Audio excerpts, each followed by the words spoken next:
behind the scenes with future country rock blues kings and queens. Discover them first with Palm Mash TV. Palm Mash TV.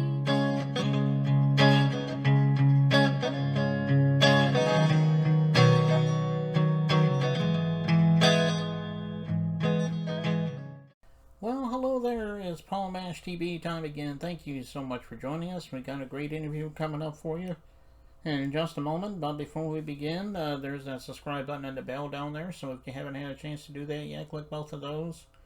And you'll always get the latest episodes whenever they're available. And leave a comment on the comment section if you'd like. We'd love to hear from you there. And we're on Facebook at facebook.com/Paul Mash TV. And feel free to follow us there, comment on everything you see, and send us an inbox. We love to hear from you there. And you can email us at paulmashtv, all one word, at gmail.com. And if you're a band or a solo artist and want to be on the show, email us and we'll show you how to do that. And if you're just simply a fan as well, just send us a letter and we'll get back to you. We love to hear from you. And all this is going to be recapped at the closing credits at the end of the show, so stay tuned for that. About a week ago, we had an artist, the real Drake Smith, and he's back with us today. He's updating us on a few things, of course, and there was a technical issue with the video. The video that we wanted to show you Achieve, there was a technical problem with it, so we actually played a different song, but we are going to be playing Achieve at the end of this one, and I'm sure you're going to like it. So without further ado, let's start the show with the real Drake, and it starts right now. Okay, here we are with the interview, and with us for our third time on the show, we have the real Drake Smith with us. And last time we we had him on the show, there was a technical issue with the video, and we messed that up. But we got the real video this time, so we'll get to that in a second. But thanks for coming on, Drake. It's good to have you back on the show. Oh yeah, most definitely. Yeah. Yeah, for sure. So, what kind of things have you been up to in the last week or so? The last week, when we talked, I think I was on my 12-day work binge, and it's still going. It's actually gonna go to like a 17-day, 19-day work binge because there's so much going on and whatnot. So, um, but it's good. At least everything's gonna be nice. You know what I'm saying? Right. That part about moving up and whatnot. So, um, it always seems to happen with a good job or whatnot. I always seem to get the hours. People always seem to call me like yesterday. I wasn't sure if I had to do security yesterday, so I put a call in for construction, landscaping, and next thing you know, my coworker hits me up and he's like, "Hey man, are you ready or what?" And I'm like, "Wait, I'm supposed to work tonight."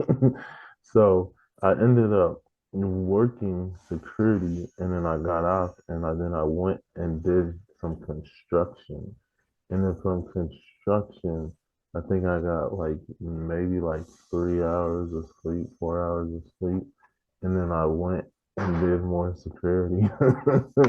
And so that's a matter of fact, since it's Sunday, I go into my regular week, which is gonna be Monday morning and Monday evening.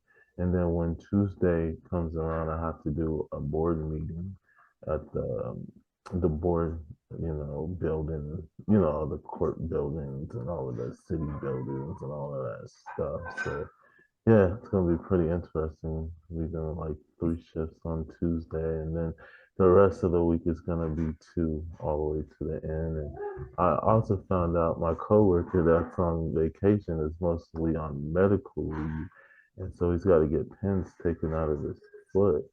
And so, at first, when that conversation was adapted, he was gonna be gone for about a week. And then someone started talking, I'm like, "Oh, it should only be 2 weeks." But then they're like, it might be even longer because then he has to have like 2 weeks to heal. So he's definitely going to be out for probably 4 weeks. On top of that, one coworker switched from one site to another site.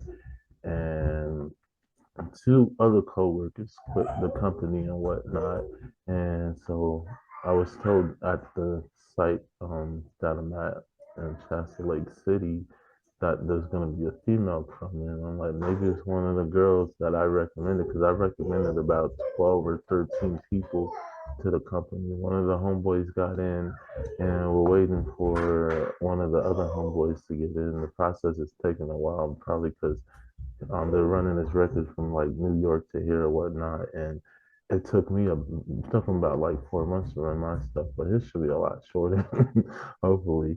And so yeah, so we're dealing with that, getting more employees and whatnot. So that way, slots are being filled and whatnot. But until then, it's like they can only work who they could work. You know what I'm saying? Mm. And I think the last time I talked to you, it's when my site manager was on vacation. So that's how I got that first 12-day binge. So yeah, it's consistently going, which is cool. I don't mind, and you know, it's just enough for life and the music and whatnot. You know what I'm saying? Right. Right. Well, I think you talked about maybe you had some upcoming gigs that you may want to talk to people about. If you do, go ahead and share that with them again. Excuse me. Okay, yeah. Upcoming gigs.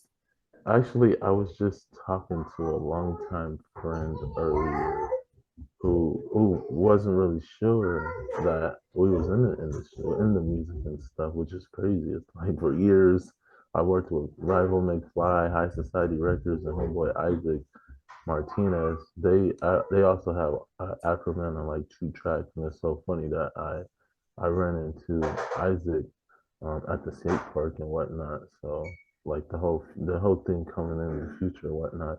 But as for shows, I was also explaining to her about how Reading is when it comes to shows, and I told her about the last show that we did, like, and we don't really do shows many shows like much these days, especially out here in Reading. It's like the worst. Like they don't really support you or whatever. We was also talking way back when I would buy out venues and stuff to do shows. Like our biggest, like Civic Center, Cascade Theater, and she was talking back when E40 and YG came to town was the same time that I was trying to put on a show with my buddies and stuff. And it's like I walked in with the wad of cash and whatnot.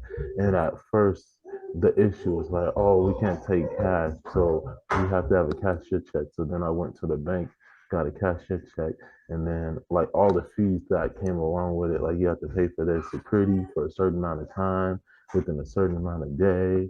Out here, people were at the theaters out here. When people buy them out, they end up doing um, a morning show and like an evening show. Like for instance, our Cascade theaters like that, and I think our Civic Centers like that. I can't even really remember, but basically they pushed us out. They blackballed us like within a couple weeks at the Cascade when that show was being set up. And I was also telling them about I forgot to recently mention this, but me and my buddy Kyle, we opened up a dance studio like 2 months ago, and that's what we would do. The dance, we do dance studio practice, and then we would do like concerts and shows on certain nights and whatnot. And basically, they had us in there 2 days, and they got us out, which is crazy. So it's a lot worse than a lot of people think it is, especially when you buy a venue to even do it, and then they take it from you, they push you out and whatnot. So yeah, there's just a lot of BS with that. So yeah, when it comes to shows, we'll probably do like out of town shows because like the last show that we did was like very unprofessional. We did this thing called like the Sacred Sesh, and it's like $50 a head to like perform and get in. And everybody at the venue was like drunk, high, or whatever. So the host guy, he wasn't like really on his game, and like he was using my phone to play the music, and I didn't know he set it on the table, but he was supposed to play like our next song and stuff.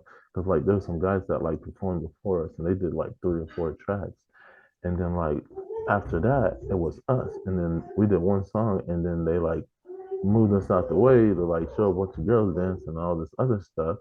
And then finally at the end is when they let us do like more music and stuff. And it's like, it's just kind of like a kind of unprofessional in a way and whatnot. So like, you know, it just didn't really even feel right, like, the love and the respect. But once at the end, when we did like our next track and everything, everybody's all vibing along and stuff. And it's like, yeah, you would have been vibing to this early if you didn't like cut our time and stuff. So it's stuff like that, So yeah, most likely it's like a get out already, because they're not very like supportive of locals and stuff. And, people always talk about like the reggae fest and all of that stuff. And, it's just like sometimes it's like who you know or whatever. You know what I'm saying? Yeah. I know we can get all your stuff on all the streaming platforms. So if everybody out there goes to those streaming platforms, I think it's just about every one, you can get Sure. the Real Drake's music, and I know he would love you for that. And as I mentioned at the beginning of the show, this video we're about to play is the video we were going to play in the last one, but there was a technical issue with that. But anyway, go ahead and explain what Achieve is about again. Yeah, Achieve is about like social injustice and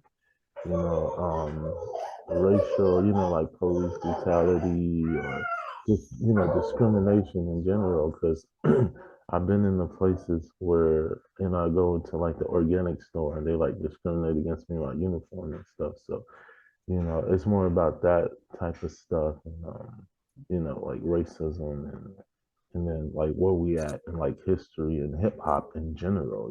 It's like coming together to finally nip this in the bud, nip that in the bud. You know what I'm saying? So yeah. Okay. Well, we're going to be playing that in just a second, but thank you so much, Real Drake, for coming back on the show.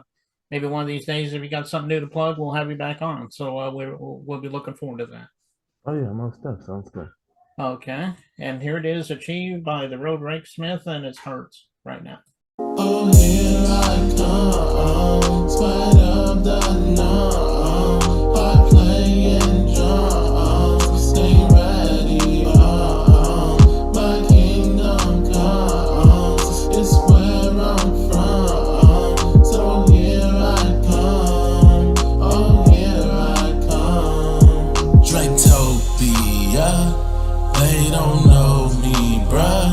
This my story, my people don't worry, starts in Egypt, with the seas up, just be tough, though life is rough, come on now. Out in the open, no words unspoken, I got you choking, 'cause I'm so chosen. Out in the open, no words unspoken, I got you choking, 'cause I'm so chosen. Spite of the numb, by playing drums, stay ready, my kingdom comes, it's where I'm from, so here I come, oh here I come. I had family out in me, they doubted we would ever make it, so I fight, shake it, and now they fake it. That toll on me, yeah, I break it. I checkmate it. Been Real Drake from day one. The rest of you better run. I'm a music veteran, and ain't nobody better done. The underground, you can't compare our sounds. Virgin Code, GGG, and T is who we be, and we puts it down in all the towns. Oh, yeah.